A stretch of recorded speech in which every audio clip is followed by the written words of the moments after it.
She's only, 3 months into her 18th year. So, Judge, it's one of those things. She's got a bright future. She's got hopefully acceptance into a school in Atlanta. She's been accepted to UTSA. Hard letters to get for the defense. And that's a really fine letter that supports Michaela in her.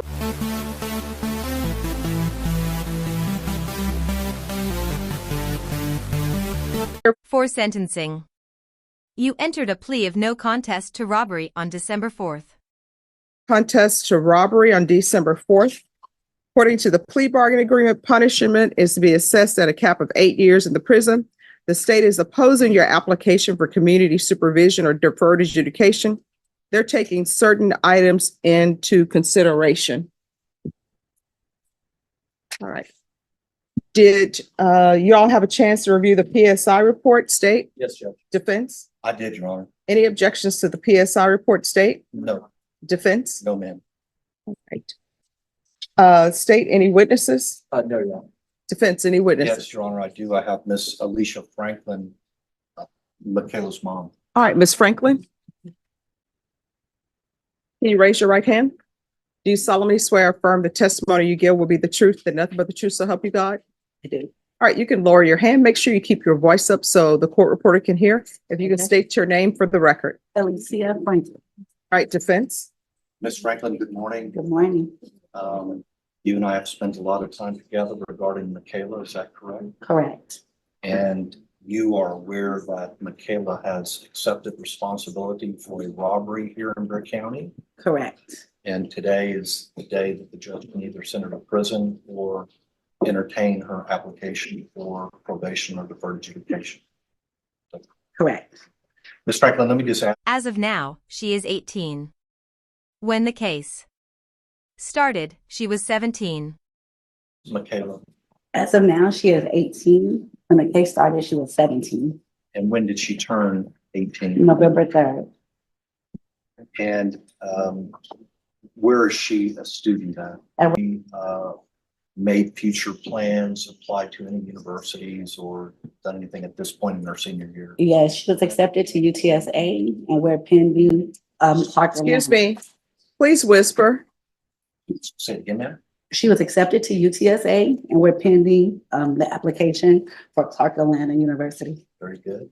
And how is she doing in school? She's doing good. She's on my honor roll.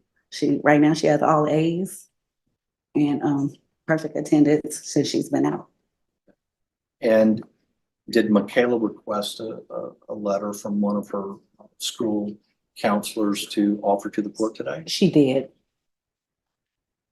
Ron, I tendered this to the state for their review. At some point, you'd like me to look at that, Judge. All right, any objections to the court reviewing this? No. All right, you may continue. Ms. Franklin, with regard to that letter, is it a positive review of? Yes, Michaela's right now, since her release, she's at the best she's ever been. She's focused, she's serious about furthering her future for college, and she's on the right path. I'd like to take you back to, I guess, the time around this offense. And before I do that, I want to ask you, are you a single mom? I am. Does Michaela have a father in her life who's active or? He's not active, not consistently. And does she have any siblings? She does. She has a brother and a sister from her father. But living in your household is No, just you? no one, just me and Michaela. I want to take you back to around the time of the offense. Do you remember getting? That she needed to sit there. I left her in there. She needed to understand what she had done and take responsibility. Sponsors. That she needed to sit there. I left her in there. She needed to understand what she had done and take responsibility. I left her in there for 5 months before I bonded her out, so she could understand that she didn't do anything, it wasn't something small. She needed to understand exactly what she did and what she could look forward to. She needed to know what prison or their county what jail was. And do you think those 5 months had a significant impact in her life? Most definitely. I know for a fact she doesn't want to go back. She definitely has a true meaning of what jail is. And was that your goal at that time? That's definitely was my goal, because I could have bonded her out the same day or the next day. I mean, I could have got the financial means to get her out. So it was definitely my goal for her to learn her lesson, and hopefully we don't ever have to revisit this again, which I don't think we will. I honestly think that she did learn her lesson. Miss Franklin, let me ask you, at the time when she was arrested, were there some behavioral problems that you picked up on? Yeah, there was, but I thought she was just being a rebellious teenager. I didn't realize she was like depressed and had low self-esteem until she had suicidal thoughts. I took her to Little Ridge, but they let her out and she did a little counseling here and there.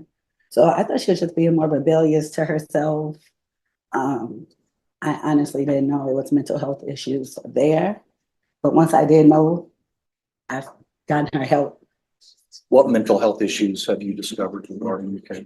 Definitely depression, low self-esteem. We've been going through exercises with the counseling sessions. And me, myself, just trying to boost her up and get her on the right path to feel good about herself. And do you think you're on a positive path right now? Most definitely we are. She's back living at home? She lives at home. Our relationship is really good. She's more open. We actually have conversations about how she's feeling, and I think we're on a really good path. And that's different than what it was before the Most definitely. She would stay to herself more, so lock herself up in her room. Just for me, what I thought was normal teenage stuff, but evidently it was a little deeper than that. Ms. Franklin, you own the business. Would you tell the judge what you do for a living? I do. I'm Sugar Glamour Salon, a hair salon in San Antonio. And have you and Michaela talked about her interest in working in the salon? Yes, but actually before this, she did. She was my assistant, and to be honest, I need her back as an assistant. But she wants to be a barber, and to get her through college, it'll be something for her to fall back on. And I can. I'm also an instructor, so she can get some of her hours through me.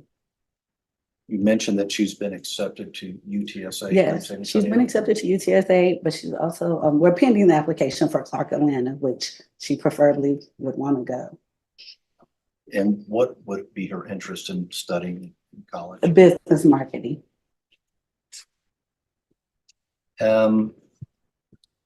So you left her in jail for 5 months, and now she's been on pre-trial release as a condition of her bond. Correct. I know we had one GPS circumstance that we had to take up with the court, but Yes. Other than that issue that was straightened out here in the courtroom, do you think she's been compliant with all the rules? Yes, she's been compliant, and I also make sure she's compliant. I mean, we get home on time, way before time. We don't take no shortcuts. So yeah, she's definitely compliant. I know that today we had the opportunity, the three of us, you, me, and Michaela, to go through the pre-sentence report. You can see there are some pretty raw feelings on the part of the listed complainant. Yes. Can you tell me if you think, even before today, do you think Michaela recognizes just how serious this offense was and the fear that people were placed in and the after effects of that fear? Yes, she definitely recognizes that. She's definitely voiced how remorseful she is for this. I know for Christmas we did, she wasn't able to actually go to the battered women's shelter, but she did produce a toy drive. So where she marketed it and we received a lot of toys, I think over 500, and took it back to the battered women's shelter. She definitely is remorseful, and she definitely understands that she put these people in fear, and it's not to be taken lightly. Very good. Could you address very quickly whether you think your daughter would be a good candidate for probation or deferred adjudication in this court? I think she would be a great candidate. I think, matter of fact, I know she has a bright future. This was something that she got herself into that I know she regrets. And I don't think that she should be sent To succeed and hopefully help other juveniles and help other people who are going in that direction. years, but she definitely recognizes and has had a taste of what jail is, to not do this again and not be in any more trouble, and to succeed and hopefully help other juveniles and help other people who are going in that direction. Ma'am, that's all the questions I have. The state has an opportunity to ask any questions they want. Yes. Any questions? Were you aware that this offense occurred on February 8th of 2023? Once I got a call from the Michaela when she was already in custody. So you knew the date. Yes, And what day was that of the week? Do you remember? I do not. Would it surprise you that it was Wednesday? I mean, I don't know. It was a Wednesday. Yeah. Would it surprise you that this offense occurred shortly before 1 p.m.? The whole thing surprised me. But I'm asking specifically about the time at which the offense occurred. Would that surprise you? Did you know that it happened? I did know. I mean, I've known since by reading the papers, and Where should Michaela have been? she should have been at school. So do you know, or did Michaela ever talk to you about what happened during this offense? Yes, So you were aware that the victims in this case was a mother and her young 4-year-old son. yes, sir. And you had a chance to read the victim impact statement. Yes, sir. And did it shock you that this had a drastic effect on that family? No, sir. I definitely understand the turpitude of the case. So you understand what the victim's feeling when she's saying that prison would be appropriate here. I don't think it would be appropriate for Michaela And ma'am, for the simple fact. I'm gonna ask if you could answer my question. Would it surprise you or does it shock you that the victim in this case is asking for prison? No, sir. Is it understandable? It definitely is understandable. And were you aware that the other two people that participated in this act, that they were both younger than you? Yeah. So she was the oldest one out of the group, right? Okay. Yes. So she should have been able to make better decisions than the other two, correct? I don't agree with that. The other two had been in trouble. I understand, and she also was the only girl.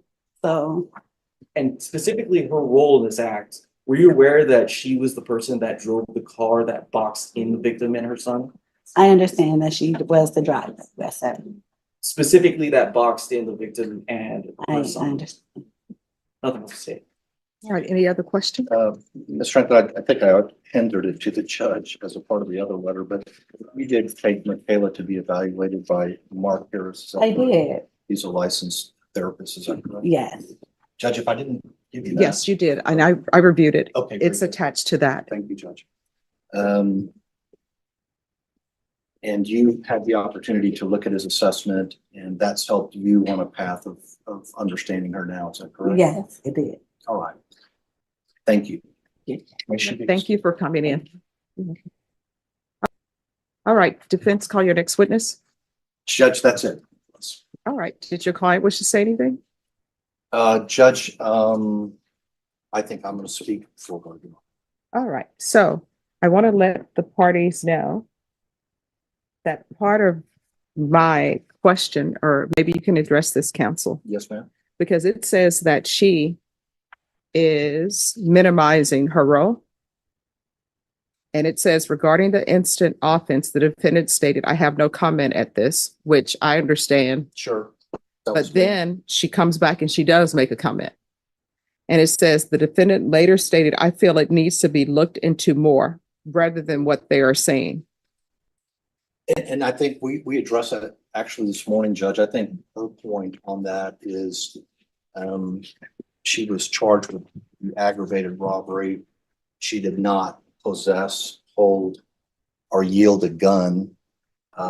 And so it's been kind of a process of explaining that to her. So I think she's not minimizing her role as far as doing things with those young men. However, I think she's made a distinction that contrary to what the state wants to put forward, is that she was not the leader of this. She was a follower in this, and she did not possess or hold a gun. So I think as to Miss Ballard's point in the PSI, maybe she could have gotten out of the car and said, "Hey, don't do that." She didn't do it. But the point of the matter is that she was in the car and not actively terrorizing these people. I make that distinction, but I also understand that if she was there, that she's a part of it. All right, because I'm reading the PSI. I'm sorry, reading the stipulations. And the stipulations, it says that she was the one who boxed the driver in. Well, Judge, we're here taking responsibility for the facts. So I don't think she has said that she's not guilty of this offense. I just think she has a different interpretation of her role versus those young men. All right. All right. Anything else from the state? I was informed by our victim advocates that the witness on Zoom was dressed. It was a brown sweater. That's what she's saying that she was wearing. No, the person who was on Samsung, that wasn't a brown sweater. Unless I'm colorblind or something's going on, they had on no top. Well, all right, Judge, I just wanted to make sure. All right, thank you. All right. I don't want to overstep, but I do want to make a brief argument next time. Yes, you may proceed.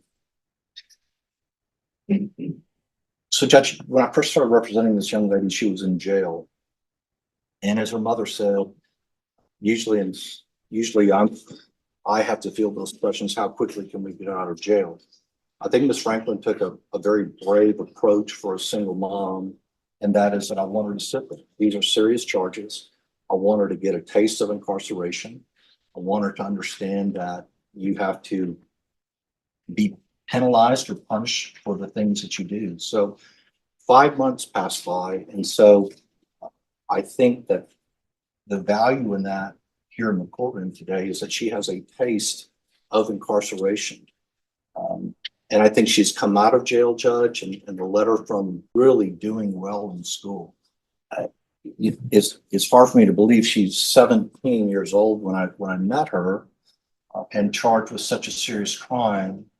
And she's turned 18, and she's only 3 months into her 18th year. So, Judge, it's one of those things. She's got a bright future. She's got hopefully acceptance into a school in Atlanta. She's been accepted to UTSA. Hard letters to get for the defense, and that's a really fine letter that supports Michaela in her application for probation. I don't want the court to think that she's minimizing this, because we've spent hours talking about the what ifs and how you can't find yourself in that situation. Her mom was bright enough through some talking that we had to get her sessions with Mark Harris, and Mr. Harris is very good through the juvenile probation and through private practice of bringing these young people in. Young people, he specializes in young offenders and working with them with this cognitive behavioral. You can't find yourself in the situation. You can't find yourself around the situation. If you do, then you need to leave. You don't need to be boxing anybody in cars. So I think this has been put square upon Michaela. A conviction and being sent to prison. Wood is going to irreparably change her life. Doing a great job in school right now. I can tell you that her relationship with her mother has never been better. I just really beg this court to give this young woman a chance. A conviction and being sent to prison is going to irreparably change her life. Now, I know that there's victims out there who have had their life irreparably changed too. There's nothing we can do about that. But this is a young lady who's clearly on a positive path, and we'd like for her to stay there with the court's permission. State. Judge, the situation here is that they specifically targeted a mother and a young child. That child's been damaged for the rest of his life. He's gone through immense trauma. And the role that Ms. Johnson played here was an important one. She boxed them in. She's the reason why they could not get away. I understand that she's made a lot of progress after the fact, but in that moment, she could have made different choices. Choices is what she's gonna have to make going forward. It's something that the state feels that prison would be appropriate here. The victims feel that prison would be appropriate here. That's what we're asking for. Judge, I just want to, you see more of these PSIs than I do, but it looks like the juvenile offenders who I think have the more serious role in this. I can't read this correctly, but it looks like one of them had his cases dismissed, maybe placed on probation, Mhm. and then one was sent to some kind of TYC placement. So I guess if I look at that, Judge, I just argue that there will be some kind of equitable position here by the court to figure out what to do with Michaela. Again, Judge, deferred adjudication on second degree felony is a quite a good thing. I mean, we all know what deferred adjudication is, but sometimes it doesn't mean a do diddly damn in court. Here, it makes a big difference because it gives her a chance to prove herself, and it gives the court a long leash to make sure that she's doing well. I don't know what else we could bring the court to show that she's remorseful, doing well at home, doing well on her conditions of bond. So again, we would ask that the court wisely place her on deferred adjudication. Understand that she's done 5 hard months in the Bexar County Jail. I think she spoke about her fear of the jail with Mark Harris in that letter. I think her mom made a good decision, and we're hoping that will sway the court in giving her a chance at a future without being another young Black female with a conviction on her. Here's the court's problem, and what I think people need to look at. Sometimes punishment, and all attorneys will tell you when we're in law school, they tell you about the purposes of sentencing. Sometimes the purpose of sentence is for rehabilitation. Sometimes it's just punishment. Sometimes it's protecting the community. There are a whole host of reasons. But your problem is sometimes when you've done something that is considered so horrendous, right? No matter the changes you've made, sometimes it's just a prison offense.